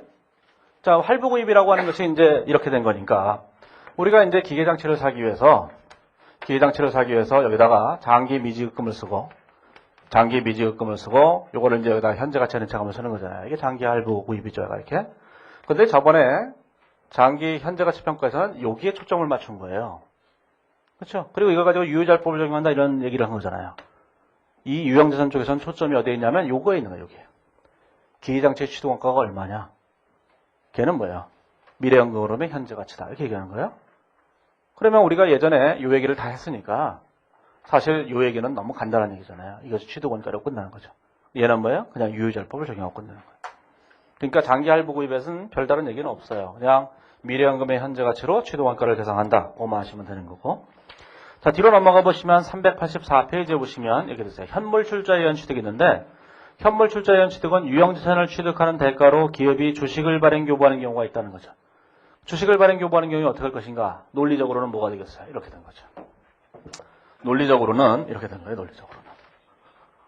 논리적으로는 이렇게 된 거예요. 이렇게. 여기다가 유형자산을 사면서 토지를 샀다고 해서 토지를. 근데 여기다가 자본금, 자, 주식 발행 초과금 이렇게 된 거 아니겠어요? 그렇죠? 이렇게? 그러면 여기서는 이제 완곡하게 써놨어요. 하도 뭐 그렇게 주장하는 사람들이 많아서 그냥 완곡하게 써놨는데 이것의 공정가치와 이것의 공정가치 중 둘 다 명확한 것으로 한다 이렇게 써놨잖아요. 하지만 이론적으로는 뭐가 돼야 되죠? 이것의 공정가치가 돼야 되는 건가요? 이것의 공정가치가 돼야 되는 건가요? 이론적으로는 토지의 공정가치가 돼야 되는 거예요. 그게 말이 안 되잖아요. 아니, 제공한 대가의 공정가치라고 얘기해놓고. 제공한 대가의 공정가치라는 건 뭐냐면은 이런 거예요. 그래서 이제 우리나라 기준에서 옛날에 있었던 우리나라 기준에서 그 현물 출자로 자산을 취득하는 경우에는 취득한 자산의 공정가치가 취득원가다. 기준에 그렇게 쓰여져 있는데도 불구하고 아니다. 주식의 공정가치가 취득원가다. 이렇게 주장하는 사람들이 있었다고요. 그게 왜 그런 주장을 펴냐면은 재무회계 개념책에 대한 기본적인 이해가 잘못됐기 때문이에요. 뭐냐면은 이런 생각을 해보세요. 이것을 시장에다 팔아서 공정가치를 취득하고 그것에 대한 대가로 토지를 산다 이렇게 생각한다면 이것의 공정가치 같죠. 네? 하지만 재무회계 개념책에서는 뭐라고 나왔어요? 자본이란 자산에서 부채를 뺀 금액이다 이렇게 나와 있다고. 얘는 뭐죠? 자본이에요. 자본. 그게 무슨 뜻이에요? 자본은 계산할 수 없다 이런 뜻이에요. 자본은 계산할 수 없기 때문에 얘를 자산과 부채가 변동한 걸 계산해야만 그래야지만 얘가 자동적으로 계산된다 그런 뜻이에요. 이론적으로 재무회계 개념책에 따른 이론에 따르면